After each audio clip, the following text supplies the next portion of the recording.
আসসালামু আলাইকুম সবাইকে। আশা করি আপনারা সবাই ভালো আছেন। আপনাদের সাথে শেয়ার করব চান্দা মাছ দিয়ে বেগুন আলুর চচ্চড়ি রেসিপি। খুবই সহজ কিন্তু স্বাদে একেবারে সেরা। ঘরের সহজ উপকরণে তৈরি এই রান্নাটা ভাতের সঙ্গে খেতে সত্যি খুব দারুণ লাগে। চলুন তাহলে শুরু করি। আগে থেকে কেটে রাখা আলু বেগুন ভালোভাবে ধুয়ে ফ্রাই প্যানে দিয়ে দিলাম। দিয়ে দেবো পেঁয়াজ কুচি,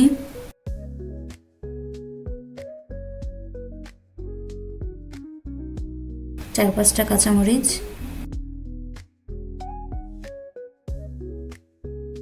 সাথে দিয়ে দেব রসুন বাটা, শুকনো মরিচ বাটা, পরিমাণ মতো লবণ, হলুদ গুঁড়া, দিয়ে দেব সামান্য পরিমাণ মরিচের গুঁড়া।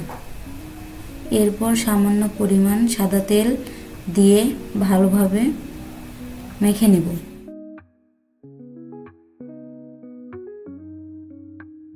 ভালোভাবে মেখে নেওয়ার পরে ছোট চাদা মাছগুলো উপর দিয়ে ছড়িয়ে দেব।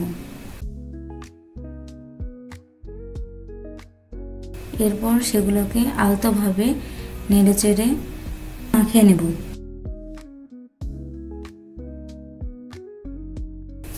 এরপর দিয়ে দেব পরিমাণ মতো পানি, যাতে ভালো করে আলু বেগুন ও মাছটা সিদ্ধ হয়। এরপর ঢাকনা দিয়ে ঢেকে দিয়ে চুলাতে উঠিয়ে দেব। কিছুক্ষণ পর ঢাকনাটি উঠিয়ে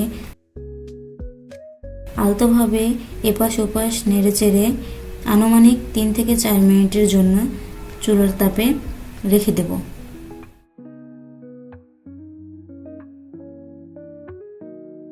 কিছুক্ষণ পর পরিবেশনের জন্য প্রস্তুত করে নেব। এরপর দেখেন এটি ফাইনাল লুক। দেখতে যেমন লোভনীয়, খেতেও তেমন সুস্বাদু। অবশ্যই আপনারা এই রেসিপিটি বাসায় রান্না করে দেখতে পারেন এবং আমার রান্নাটি আপনাদের কাছে কেমন লেগেছে তা অবশ্যই কমেন্ট করে জানাতে ভুলবেন না। ভালো লাগলে লাইক ও সাবস্ক্রাইব করে আমার পাশে থাকবেন। Thank you for watching. আপনাদের সকলের সুস্বাস্থ্য কামনা করে এখানে শেষ করছি। পরবর্তী ভিডিও দেখার জন্য আমন্ত্রণ রইল। আসসালামু আলাইকুম।